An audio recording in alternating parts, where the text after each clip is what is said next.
Salut à tous et bienvenue pour cette mise au point de juillet où il fait une chaleur d'enfer. Cette semaine est atroce. Donc j'ai dû m'attacher un petit peu les cheveux pour ça. C'est pas le mieux pour enregistrer cette période-là, mais bon, il faut le faire parce que j'ai un planning à respecter. Sachant que je vous préviens tout de suite, étant donné que ce sont les vacances d'été et que j'ai plus ou moins promis à ma famille proche de venir passer quelques temps avec eux. Il y aura une période de 2-3 semaines durant ces mois de juillet-août où je ne serai pas dispo et où donc vous n'aurez aucune vidéo sur cette chaîne à part les Disneyfields. Je compte garder le rythme d'un Disneyfield par semaine, donc j'essaierai d'avoir suffisamment d'avance pour vous les servir tous les samedis comme d'hab. En dehors de ça, risque d'y avoir des périodes durant lesquelles je sortirai aucune vidéo en dehors de celle-là.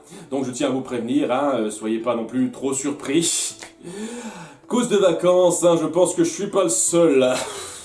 En tous les cas, ça va être le moment de revenir sur les 5 films qu'on a traités durant ce mois de juin, et disons que c'était histoire de me débarrasser, je vous cache pas, parce que c'est pas des films que je comptais faire, c'était clairement les films les moins intéressants de Disney Animation Studios pour moi, même Le Crapaud et le Maître d'école, même si je trouve que c'est bien sur certains points et intéressant à traiter, c'était pas vraiment les films les plus intéressants. Après, je trouve que je m'en suis bien tiré pour les traiter, j'ai réussi à en tirer un bon matériel, personnellement, surtout Coquin de printemps. Alors là, ça m'a bien inspiré ce truc. J'ai même réussi à tirer un nouveau mème des Trois Caballeros. Ça, je sens que je vais le réutiliser. Les gens ont été à fond pris là-dedans. Moi aussi, j'étais pris là-dedans. Je le réutiliserai. C'est évident que je le réutiliserai ce mème-là. En tous les cas, on va revenir un petit peu en détail, j'ai pas grand chose de plus à dire que ce que j'ai déjà dit sur Saludos Amigos, à part qu'il y a un détail dont il faut que je parle un petit peu puisque c'est en lien avec les Trois Caballeros. Apparemment, je suis pas le seul à me tromper sur le nom des animaux et à faire des raccourcis, puisque même la VF le fait. Alors, que vous me repreniez pour ça parce que j'ai pas fait gaffe, ou parce que vraiment je suis une quiche en zoologie, c'est quelque chose, mais que Disney lui-même, que la VF elle-même le fasse, c'est pas mal. Donc ouais, les autruches d'Argentine, c'est pas comme ça qu'elles s'appellent, c'est un nom qui a été dit en commentaire, je sais plus trop quoi, mais c'est pas du tout comme ça qu'elles s'appellent. Ce sont clairement des parents des autruches, mais c'est pas des autruches. Voilà, ça porte un nom particulier. Et les pingouins qui sont au pôle sud ne s'appellent pas des pingouins, mais des manchots. On m'a tellement repris là-dessus. Limite, je pensais que ça devait être des manchots, mais ils disaient pingouins dans la VF, donc j'ai suivi. Mais ce sont bel et bien des manchots et pas des pingouins. On ne voit jamais des pingouins, c'est toujours des putains de manchots, sérieusement, à chaque fois qu'il y a un film avec des pingouins ou manchots, c'est toujours seulement des manchots, quoi. C'est toujours, encore et toujours des manchots, c'est jamais réellement des pingouins. À part peut-être les rois de la glisse, je pense que c'est des pingouins là, mais sinon... Je pense que de tout ce que j'ai vu, c'était toujours des manchots qui étaient représentés, mais à chaque fois on disait pingouin. C'est assez dingue, quand même. En tout cas, ouais, pas grand chose de plus à dire sur Saludos Amigos. Concernant les Trois Caballeros, pas grand chose à dire de plus sur ma critique en soi. Je retire pas une seule chose de ce que j'ai dit sur ce film. Je trouve qu'il est mal pensé. Vraiment mal pensé, c'est juste un espèce de petit délire à la con qui n'a pas été grandement réfléchi pour donner une vraie œuvre, en tout cas pas un vrai long métrage. Cela dit, apparemment il y a énormément de fans des Trois Caballeros et je comprenais pas trop pourquoi, mais maintenant que j'ai lu les commentaires, je commence à saisir un petit peu pourquoi. C'est-à-dire que les Trois Caballeros, s'ils sont populaires, c'est pas tant grâce à ce film que grâce aux BD qui ont été faites sur eux. Il y a eu une série de BD qui apparemment est géniale sur les Trois Caballeros, que je n'ai pas lu, je vous cache pas, mais apparemment les gens ont adoré. Et à ce moment-là, oui, je peux pas dire grand-chose, si c'est ça que vous attire vraiment chez les Trois Caballeros.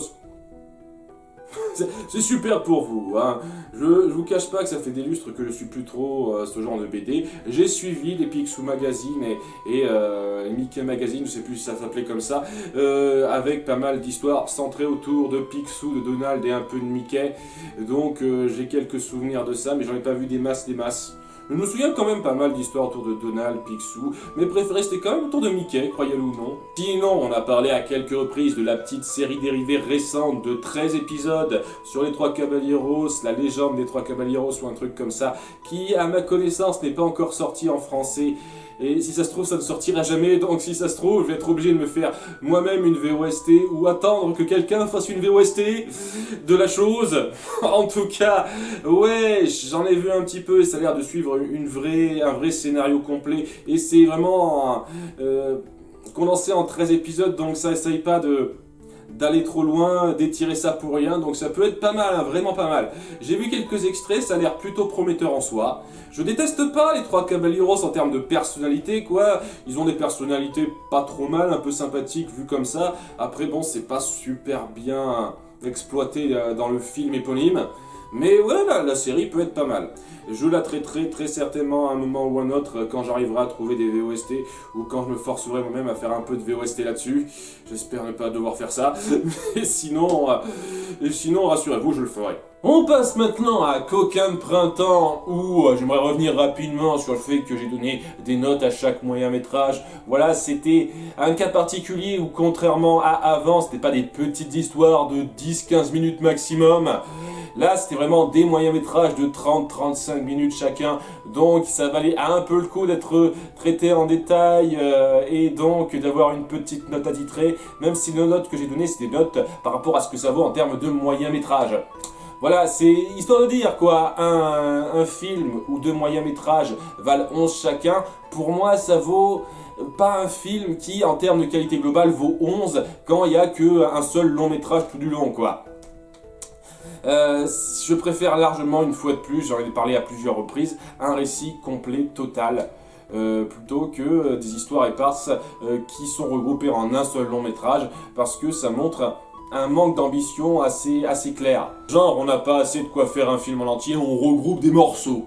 Parce que c'est exactement ce que c'est, hein, ce genre de film, on regroupe des morceaux. Hein.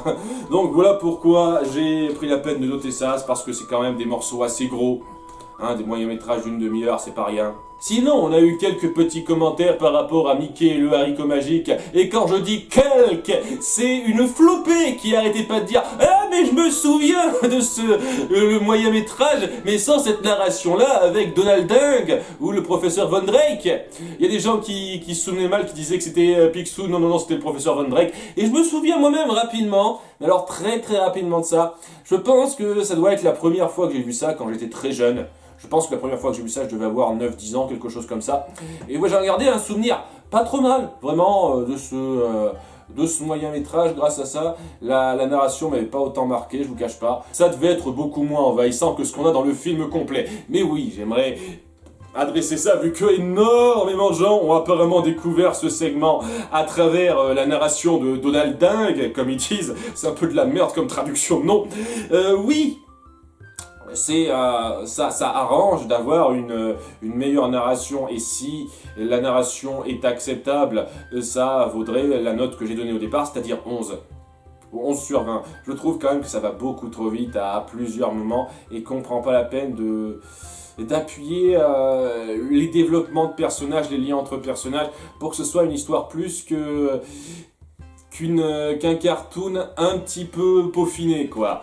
Et ouais, il y a mieux que ça, il y a beaucoup mieux que ça. Mais ça se regarde quand même un petit peu, sans cette narration. Après, dans le film complet, le film Coquin de printemps, il y a la narration avec les marionnettes, qui au passage, j'ai un peu exagéré le trait, je ne trouve pas aussi effrayante que je l'ai montré, mais à nouveau, hein, je fais la vidéo pour l'humour, hein, donc j'exagère mes réactions. Cela dit, ouais, à première vue, ils sont un peu pas super jolis, je trouve, hein. Vous auriez pu faire des meilleures marionnettes que ça, à mon avis. Mais il n'y a pas grand chose d'autre à dire. Un moyen métrage correct en soi, qui est cassé, gâché par une mauvaise narration. Mais s'il n'y avait pas cette mauvaise narration, ça vaudrait un petit peu le coup.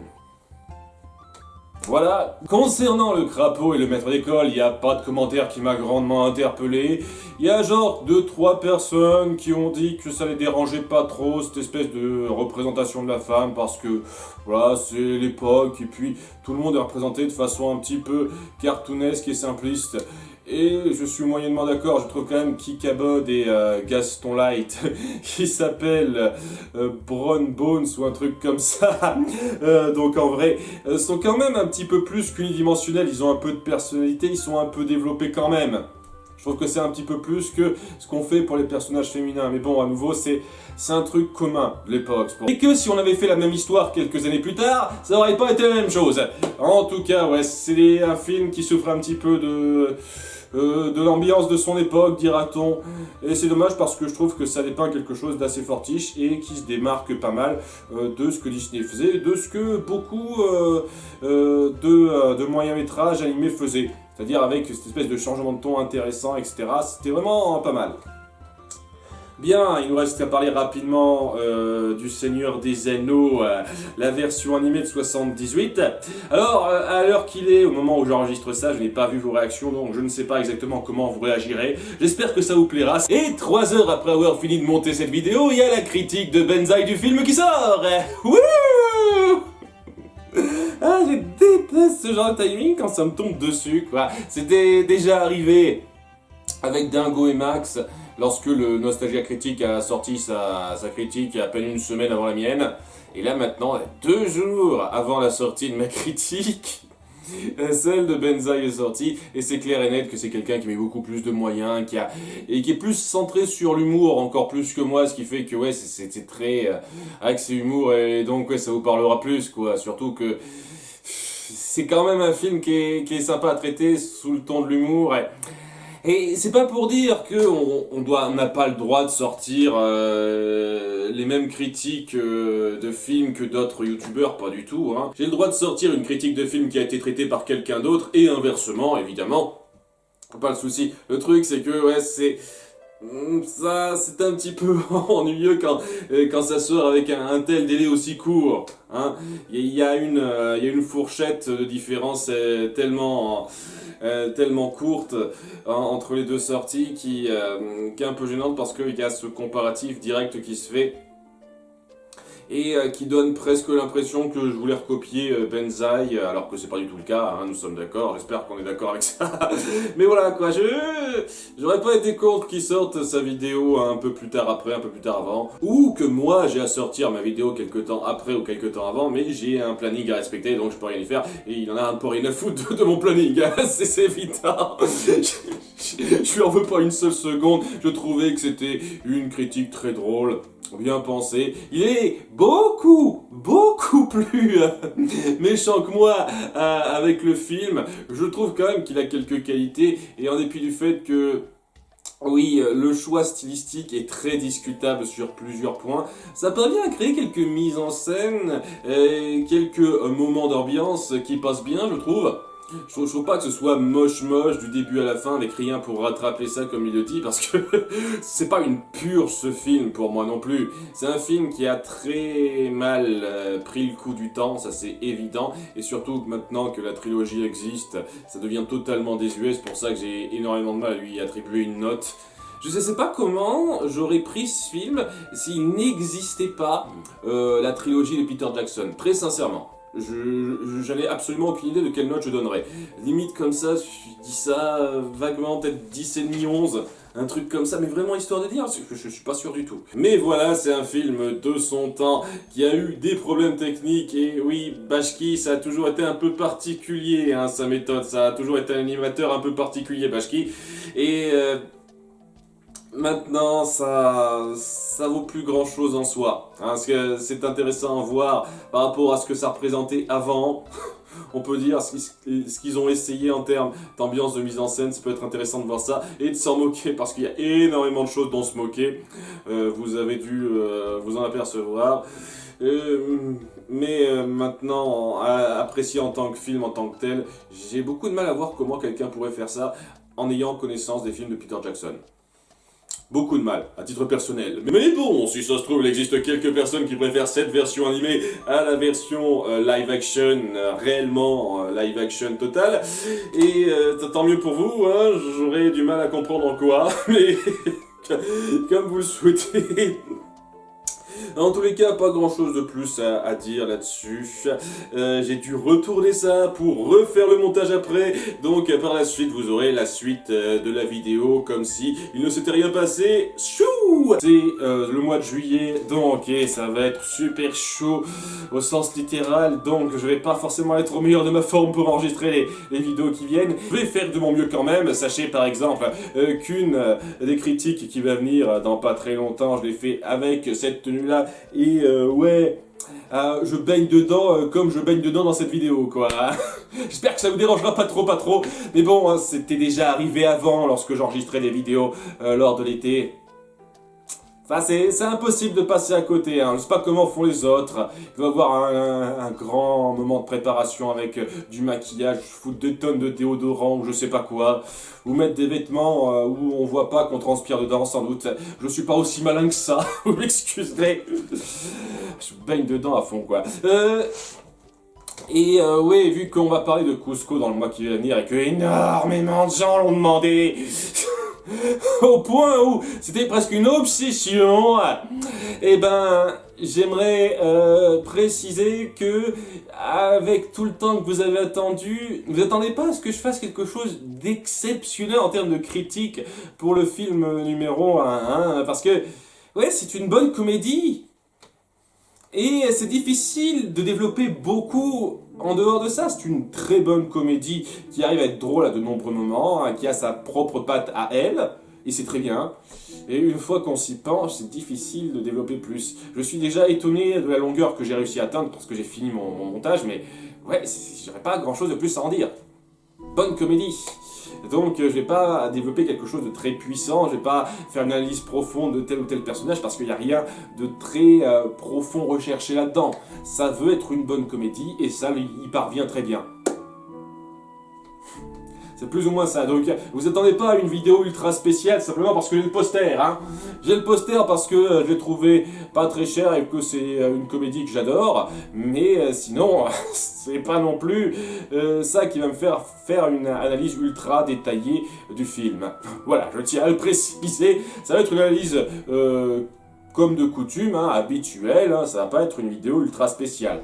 En tout cas, donc, on en vient au sujet de cette vidéo, et je vous cache pas que j'étais assez claqué par ce qui vient, et que, étant donné que je vais pas avoir énormément de temps de libre, vu que je vais avoir des vacances plus ou moins forcées, et qui m'empêcheront de travailler autant sur mes vidéos dans les 2 mois qui vont suivre, j'ai pas envie de m'appesantir trop sur des mises au point, donc j'ai choisi des sujets un peu rapides à traiter, qui sont un peu intéressants pour moi, mais qui m'ont pas demandé énormément de réflexion. Donc c'est histoire de dire, allez, on va discuter un petit peu entre nous de ce genre de choses, mais si c'est pas votre truc, vous pouvez sauter, c'est pas non plus grave, hein. Le sujet central de cette vidéo sera donc le Zeitgeist, un mot peut-être un peu barbare pour vous qui vient de l'allemand si je ne m'abuse. Je vous explique un petit peu ce que ça veut dire, on pourrait traduire ça grossièrement par air du temps. Le concept du Zeitgeist, c'est quelque chose qu'on retrouve en fait dans la vie de tous les jours, c'est-à-dire qu'il y a des tendances qui se forment à chaque fois au sein de l'évolution humaine, hein. Il y a des choses qui prennent le pas au sein du grand public en termes de popularité et ça devient une espèce de tendance, un air du temps qui doit se suivre et c'est plus ou moins ça le Zeitgeist. On va parler du Zeitgeist en termes de divertissement puisque c'est un petit peu ce qui nous intéresse et surtout en termes de cinéma. Puisque, à nouveau, hein, c'est plus ou moins ce que je traite autour de Disney. Et oui, on peut noter pas mal de zeitgeist qui se forment sur YouTube, par exemple. Il y a un moment donné, c'était vraiment totalement à la mode de faire des vidéos autour de Mario, des jeux Mario pour arriver à résoudre comment arriver à la fin du jeu sans collecter la moindre pièce. C'était un petit peu le défi du moment et c'était super populaire ça. Et ce qui fait qu'il y a eu quelques personnes qui s'y sont jetées, c'est devenu très populaire, il y a eu de plus en plus de personnes qui s'y sont jetées. Sachant que c'est un truc qui commençait depuis pas mal d'années, mais ça a vraiment pris en pris en popularité à partir d'une certaine formule qui a eu lieu, et ça a été poursuivi. C'est ça le zeitgeist. C'est un exemple de zeitgeist. Un truc qui prend en popularité, donc on suit la chose. C'est très basique, quoi. Hein. C'est un nom super compliqué pour quelque chose de super basique. Et ouais, c'est quelque chose que je retrouve souvent et que j'essaye, et que je ne suis pas automatiquement, honnêtement. Et on sent, malheureusement, que c'est quelque chose que beaucoup de chaînes essayent de suivre pour se définir, parce que c'est ça qui va leur apporter la popularité, les vues, etc., etc. Le genre de choses qu'on a tendance à trouver chez pas mal de chaînes et qui aide moyennement à leur donner beaucoup de crédibilité en termes de chaîne créatrice pour moi. Alors, sachant que moi aussi je suis un petit peu de zeitgeist, nous sommes d'accord. Le concept de top 10, etc., c'est du zeitgeist depuis la nuit des temps chez YouTube. Hein. C'est-à-dire que c'était tendance depuis les débuts presque, et maintenant tout le monde en fait, etc. Moi-même, je suis un peu pris dedans. Le truc, c'est que j'ai souvent l'impression que les gens qui suivent ce genre de tendance le font pas parce qu'ils en ont grandement envie, mais parce que ils sentent le besoin de rebondir sur cette nouvelle tendance, justement, cette nouvelle accès à la popularité qu'ils pourraient avoir. Et un truc que je remarque par rapport à ça, c'est les réactions au trailer. Parce qu'on me l'a demandé à plusieurs reprises, et c'est un peu sur ça que j'aimerais revenir, les réactions au trailer de film, c'est un nouveau zeitgeist, ça. Mais alors, totalement. C'est une nouvelle tendance, les gens ont tendance à adorer voir des gens réagir au trailer, limite en direct. Ah, montrez-moi votre réaction en direct alors que vous voyez les images, et j'ai envie de dire, waouh, j'en ai rien à branler les gars. À titre personnel, je m'en bats royalement les couilles. On me demande mon avis, qu'est-ce que j'ai pensé de tel trailer. Je m'en fous, je les regarde quasiment jamais les trailers. On me force à les regarder quand je vais au cinéma voir un film. Donc quand je suis allé voir Toy Story 4 récemment, on m'a forcé à voir quelques trailers qui m'ont pas grandement marqué au passage. Surtout quand on fait un trailer pour Comme des bêtes 2, vous imaginez à quel point ça donne envie de voir le film. Hein. Mais bon, j'ai pas beaucoup de choses à dire sur ça, quoi. Un trailer, une bande-annonce, ça promet quelque chose pour le film. Et ouais, ça me donne envie de ci ou ça, rapidement. Je peux faire un résumé rapide sur ce que j'en pense, mais je trouve pas ça ultra intéressant. Sauf quelques rares fois où ça vous sort de quelque chose, ça vous fait quelque chose de particulier. Mais en règle générale, ça arrive pas souvent. Vraiment pas souvent. En règle générale, tiens, ce film va sortir. Il m'intéressait déjà avant le trailer. Le concept même du film me plaît avant de voir le trailer. Ok, je vais le voir. C'était le cas pour beaucoup de films. Et ce qui fait que le trailer, en règle générale, ben ouais, il est là, il fait son taf. La plupart du temps, il essaye de l'éviter. Merde, voilà. Mais apparemment, beaucoup de gens aiment ça. Les gens qui donnent leur réaction face au trailer. J'ai vu ça de la part de Durandal, j'ai vu ça de la part de Michael J, hein, puisqu'on parle de personnes que je suis un petit peu là. C'est leur truc, et honnêtement, j'ai essayé de m'y pencher un petit peu, et je trouve ça totalement inintéressant, quoi. Limite, je veux me faire un avis sur le trailer, je regarde le trailer, je me fais un avis. Et limite, il résume ça en quelques mots, ah tiens, qu'est-ce que ça promet, etc. Mais je vois pas en quoi voir leurs expressions alors qu'ils découvrent ce qui se passe, ce qui se passe dans la bande-annonce, c'est particulièrement intéressant. Et pourtant ils le font, et c'est pas un truc qu'ils faisaient avant, maintenant ils le font parce qu'ils voient que c'est une nouvelle tendance. Ah, Durandal faisait pas du tout ça avant, quoi, il réagissait pas du tout aux bandes annonces, mais maintenant on le voit faire ça. Pourquoi? Parce que c'est le nouveau zeitgeist. Et donc faut le suivre, le zeitgeist. Pareil pour Michael J, et donc ouais, quand je les vois tous les deux faire leur réaction à la bande annonce de Star Wars 9, et voir à quel point c'est évident comment l'un est biaisé et l'autre est biaisé, mais dans le sens totalement différent, je veux dire, waouh, On voit clairement qu'il y en a un qui s'attend à ce que ce soit à chier, donc il va interpréter tout comme étant à chier dans le trailer, et il y a un autre qui s'attend à ce que ce soit génialissime, donc il interprète tout comme étant génialissime dans le trailer. C'est exactement ça. En quoi c'est censé être intéressant, honnêtement? J'ai vu énormément, enfin j'ai essayé de m'intéresser un petit peu à ça, quoi, donc j'ai vu pas mal de vidéos sur le sujet, et à chaque fois j'ai trouvé ça inintéressant. Donc pourquoi est-ce que je m'y jetterais alors que je trouve ça inintéressant? J'ai envie de rester un peu fidèle à ce que je trouve intéressant à faire, et c'est clairement pas le cas. Et il y a d'autres tendances, d'autres trucs de l'ère du temps qui me donnent pas envie de participer, en dépit du fait que ce soit le zeitgeist, et que si j'y participais, je suis quasi certain que ça m'apporterait un peu de popularité. Mais je le fais pas parce que c'est pas mon truc, j'ai envie de rester un petit peu fidèle à mon groove. Pour ceux qui connaissent Cusco 2, j'ai envie de rester un peu fidèle à qui je suis, et c'est pas en me forçant à faire des trucs dont j'en ai rien à foutre que ça va passer. D'ailleurs, ça me rappelle un petit peu Durandal par rapport à ça, où il y a assez récemment, il a fait une vidéo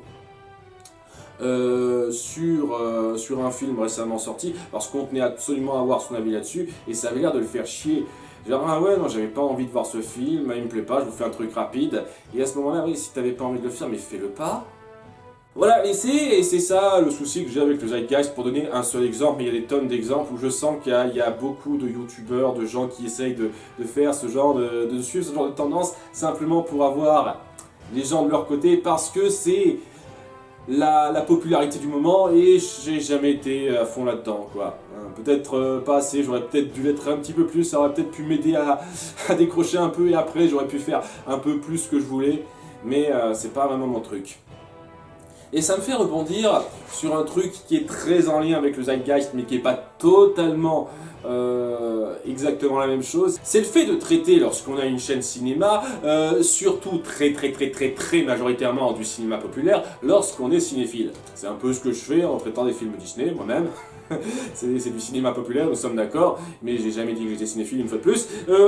Ces chaînes-là ont cette tendance à s'attaquer au cinéma populaire, parce que c'est ce qui parle le plus aux gens, parce que ça attire plus le grand public, et donc c'est ce genre de choses sur lesquelles ils seront certains qu'ils auront du monde pour les écouter. Vous allez pas me faire croire que toutes les chaînes qui font ça le font par désir artistique. Genre, ah oui, ça me parle plus, les films populaires, c'est les choses sur lesquelles il y a le plus de choses à dire, à chaque fois. Et jamais on peut passer à autre chose, parce que c'est... ça parle moins, ça m'inspire moins ces films-là. En règle générale non, hein, ça se fait pas. Et c'est un truc que je remarque très souvent, chez Durandal bien entendu, et chez des tas d'autres. Bien entendu chez Durandal parce que c'est un exemple l'un des plus populaires. Moi aussi, je parle de ce qui est populaire. Je suis un hypocrite par rapport à ça. Je fais exactement la même chose que je dénonce. Je suis pleinement conscient de ça. Mais moi, je me suis jamais dit cinéphile, je me suis jamais dit un grand connaisseur en YouTube, etc. Alors qu'il y a quand même beaucoup de gens qui se disent bien cinéphiles, qui essayent vraiment de faire leur truc dans leur coin en se disant fan de cinéma, et qui, très souvent, se concentrent sur du cinéma beaucoup moins poussé, beaucoup moins recherché, et qu'ils le disent. Et on sent, pour une bonne partie d'entre eux, que c'est par désir de rester dans la popularité, d'avoir le nombre de vues qui leur conviendrait pour poursuivre leur chaîne et vivre de ce qu'ils font. C'est par désir égoïste, je dirais, si j'étais vraiment mesquin, mais c'est par désir pécunier un peu vital de leur part. Et Durandal est vraiment un excellent exemple pour ça, même si avant je vais citer rapidement un autre youtubeur ultra connu qui s'appelle Matt se fait des films. Voilà, il en est à plus d'1 million d'abonnés maintenant, il n'a plus rien à prouver. Alors c'est quelqu'un qui a gagné en popularité en critiquant des films connus, célèbres. Et le truc par rapport à ça, c'est que quand on voit ses premières expériences, il traitait pas que des films ultra connus, hein. Il lui arrivait de traiter des films un peu plus obscurs, un peu plus du moment, ou voire qui dataient de l'année dernière, qui l'inspirait un peu pour ses critiques, mais plus ça a été, plus on a clairement vu, en tout cas de ma part, qu'il traitait surtout les films bien populaires qui faisaient parler d'eux. Parce qu'il savait que parler de ces films-là, blaguer sur ces films-là, c'est ce qui apporterait le plus de vues. Hein, à ses débuts, il a traité le film Frankenstein avec Aaron Eckhart.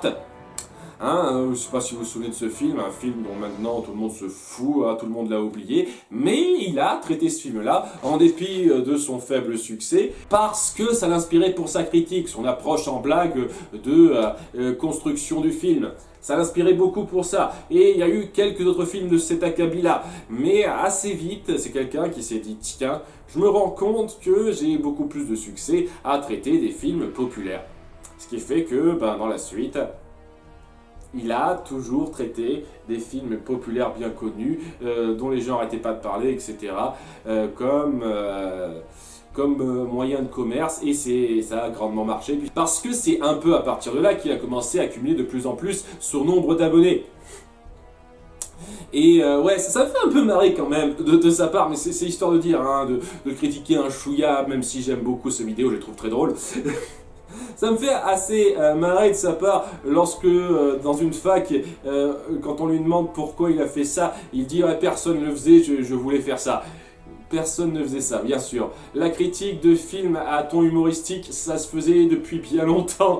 Même en France, hein, avant toi, Matt. Je sais pas ce que tu t'imagines, mais ça se faisait bien avant toi. Le truc, c'est que t'as réussi à donner vraiment ta patte à ça et à vraiment avoir une ambiance particulière en y mettant vraiment du tien, etc. C'est de la bonne qualité ce que tu fais, mais va pas dire que t'es un précurseur ou quoi que ce soit, c'est clairement pas le cas. Mais oui, c'est un bon exemple pour ça, c'est quelqu'un qui a commencé en traitant un petit peu les films qui l'inspiraient le plus, mais au bout d'un moment il s'est dit, on va plutôt traiter des films populaires, parce que ça parlera plus aux gens. Voilà. Après, donc, je voulais parler de Durandal par rapport à ça, et c'est un autre exemple assez frappant à ce niveau-là, parce que Durandal, à ses débuts, pendant pas mal de temps, il a alterné pas mal entre des sujets très populaires pour C'est pourquoi j'ai raison et vous avez tort, et des sujets un peu moins populaires. Parce que oui, il a traité Star Wars, les films Batman, etc. Mais il a traité parfois de films qui étaient moins populaires, de noms moins connus, pour traiter de sujets un petit peu plus intellectuels, dira-t-on, un peu plus d'auteurs. Et c'est intéressant de voir que depuis quelques temps, c'est plus du tout le cas. En fait, depuis quelques temps, il sort un Pourquoi j'ai raison et vous avez tort tous les 8 mois maintenant, mais c'est un autre débat. Encore que à moitié, j'ai le sentiment que la raison pour laquelle il fait ça, c'est qu'il se rend compte que faire des vlogs de réaction aux nouveaux films récents, ça lui rapporte à peu près autant que de faire des Pourquoi j'ai raison et vous avez tort, et ça lui demande beaucoup moins de boulot. Donc il s'est dit merde quoi. J'ai beau me donner du mal avec C'est pourquoi j'ai raison et vous avez tort, si les gens suivent pas, autant faire des vlogs. Et quitte à faire des vlogs, autant améliorer un peu la qualité du truc, histoire de dire que je leur donne pas du truc rapide, contrairement à ce qu'il faisait à ses débuts dans ses vlogs.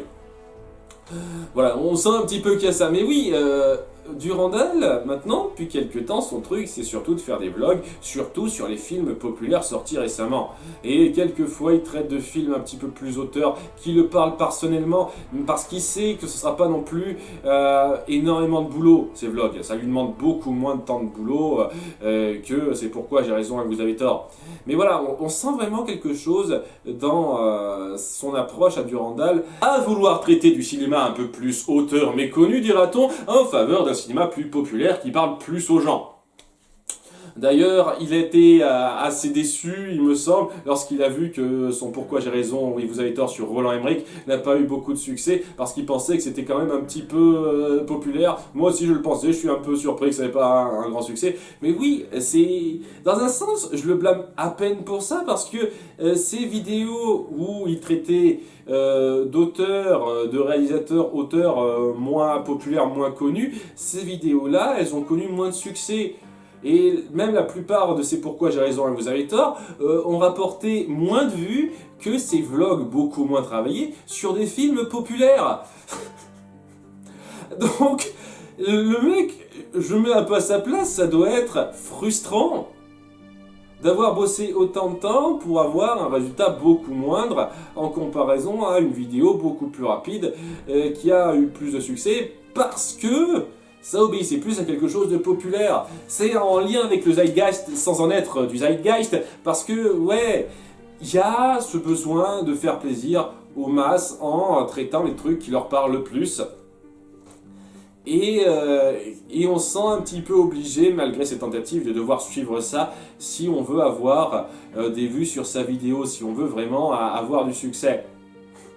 Ça se ressent pas mal, et moi-même je le ressens un petit peu dans mes vidéos, parce que je sens clairement que j'aurais beau mettre énormément d'efforts dans une vidéo sur un film, beaucoup moins connu que je ne sais pas Le Roi Lion, La Belle et la Bête et d'autres, je sais pertinemment que ça aura moins de succès que des trucs plus populaires que je traiterai. Par exemple récemment, je sais que Le Roi Lion, ce que j'ai traité sur la franchise Le Roi Lion, ça a connu un bon succès, ça a eu plus de 10 000 vues, alors que d'autres films traités dans les mêmes eaux, ça a eu quasiment 2 fois moins de vues, parce que c'est des films moins populaires. Donc, moins connus.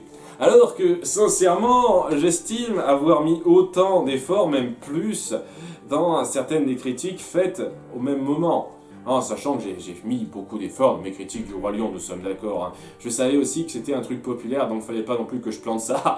En dépit du fait que j'ai fait une petite erreur, on m'a repris là-dessus la première fois que j'avais fait une erreur de ce niveau-là dans un de mes Disney films, où j'ai mis en double une de mes répliques rapides. C'était pas génial ça, c'était un petit détail sur lequel on m'a repris, mais oui, il y a ce côté qui est pas anodin, voire de suivre la masse pour pouvoir se faire un nom, pour pouvoir avoir la petite reconnaissance qu'on cherche, dans le nombre de vues surtout. Hein, aussi dans le nombre de commentaires, mais je pense qu'il y a ça, il y a le nombre de vues qui vient en jeu, et ce serait hypocrite de ma part de dire que je ressens pas un peu ça moi-même, que je tombe pas un peu là-dedans moi-même, parce que j'avais d'autres idées que les films Disney quand je me suis lancé, mais je savais que c'était d'une part plus facile à traiter que certaines autres idées que j'avais en tête, mais surtout que ce serait le plus populaire et que ça entraînerait la réaction des gens, beaucoup plus que si je traitais, je sais pas moi, de BD qui me plaisent bien et qui sont pas forcément aussi populaires, ou que si je traitais de séries que j'aime bien qui ne sont pas aussi populaires. Enfin, j'avais d'autres idées en tête, j'étais vraiment pas sûr que ça passerait aussi bien. Donc je me suis lancé sur Disney histoire d'avoir cette espèce de sûreté comme quoi ça attirerait du monde parce que je parle de quelque chose de populaire. Et ça a marché. Est-ce que maintenant, si j'étais parti sur autre chose, sur un autre média que les films Disney, quelque chose de moins connu, est-ce que j'aurais autant de succès? Est-ce que j'aurais autant de monde pour me suivre? Ah, c'est un débat intéressant à voir, hein, très difficile à décrire. C'est intéressant à envisager, et je dis pas qu'il n'y a pas certains youtubeurs qui s'en sont sortis en traitant de sujets moins populaires et plus nébuleux comme le Fossoyeur de film, mais il faut savoir que le Fossoyeur de film, quand il a commencé, il a parlé de sujets assez populaires, hein. Dans les premières vidéos du Fossoyeur du film, c'était pas des films d'auteurs un peu mystérieux que peu de gens connaissaient, c'était des trucs assez connus. Hein. Il a commencé par, c'était quoi déjà, je me souviens plus du nom du film en question, une franchise assez connue, Blade Runner, c'est ça, Blade Runner, puis après il a parlé du Hobbit, il a fait un top 10 des pires clichés pour lui, c'est très fédérateur comme sujet, quoi. C'est pas non plus des trucs que le Pékin moyen connaîtrait pas. C'est après, une fois qu'il a su appuyer sa popularité, qu'il est parti vers quelque chose de différent et de plus auteur, dira-t-on, de moins connu. C'est très intéressant, mais il a dû quand même commencer par quelque chose de populaire pour lancer ce qu'il a fait. C'est ça quoi, il y a ce besoin de suivre le populaire pour arriver à se faire un petit nom, parce que si on le fait pas, il y a de très faibles chances qu'on arrive à avoir du vrai succès retentissant. Ça doit arriver, n'hésitez pas à donner des noms en exemple, j'en ai pas en tête, mais ouais, on est un peu obligé de suivre ce qui est populaire, de suivre le zeitgeist, pour arriver à attirer un peu les gens. Et c'est pas quelque chose que je veux vraiment reprocher aux youtubeurs qui le font. Je reproche surtout ça un petit peu au système global, qu'on est un peu obligé de suivre, surtout si on veut vivre de ce qu'on fait. Et donc, voilà, c'était la petite réflexion que je m'étais faite. Je cherche pas de solution à ça ou quoi que ce soit, c'est juste un petit constat que j'avais envie de faire. Un truc rapide, une petite réflexion que je vais partager avec vous. J'espère que vous avez trouvé ça intéressant, même si ça n'a pas été super réfléchi, je vous le cache pas. Et puis la chaleur n'aide pas pour faire des sujets poussés, je vous le cache pas. Mais bon, j'espère que ça vous aura plu quand même. Et je vous assure que à partir de septembre, je repartirai vers quelque chose, des sujets un peu plus recherchés. Pour ces mises au point, dont un que j'arrête pas de faire traîner et que je vous promets de faire depuis longtemps, et je le ferai celui-là. En tout cas, merci d'avoir suivi. J'espère que les vidéos sur Cusco, la franchise Cusco, vous plairont ce mois-ci. Au revoir.